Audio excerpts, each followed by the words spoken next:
Trigger warning.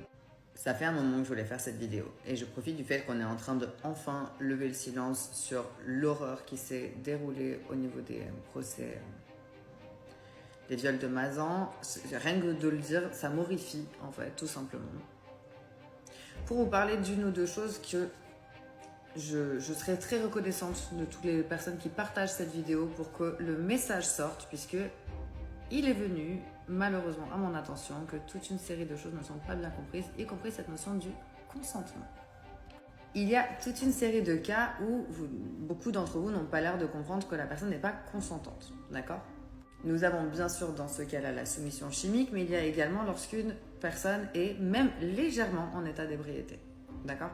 Toute substance venant à modifier le comportement conscient de la personne, en gros, ça n'est pas considéré comme un consentement complet. Mais il y a d'autres instances qui sont un peu moins connues qui également sont considérées comme des... Le fait de retirer par exemple le préservatif au milieu de l'acte sans prévenir son partenaire ou de percer ou de ce genre de choses est considéré comme un... Le fait de pousser les limites d'une personne, même à travers du chantage affectif et de par exemple le convaincre de faire de l'anal ou ce genre de choses alors qu'elle n'était pas dans le consentement est également considéré comme un...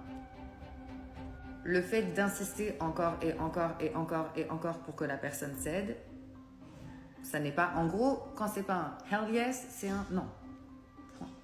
Une différence d'âge également trop importante. Bien sûr, quand vous avez, je sais pas, t'as 50 ans, il en a 70, bon, on n'est plus dans la même chose. Mais quand la personne est mineure, déjà, ça semble évident, mais apparemment pas pour tout le monde.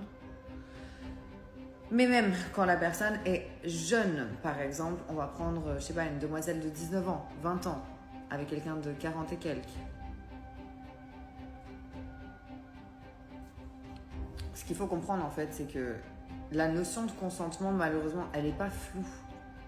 Et c'est pas parce qu'il y a des personnes qui essayent de flouter cette ligne-là, justement, qu'elle en devient floue. Est-ce que toi, tu savais que certaines de ces choses-là n'étaient pas considérées comme du consentement? Fais-moi le savoir en commentaire et s'il vous plaît, faites sortir ce message. Ça fait si longtemps que je veux en parler. C'est vraiment important qu'on lève le silence sur ces choses-là.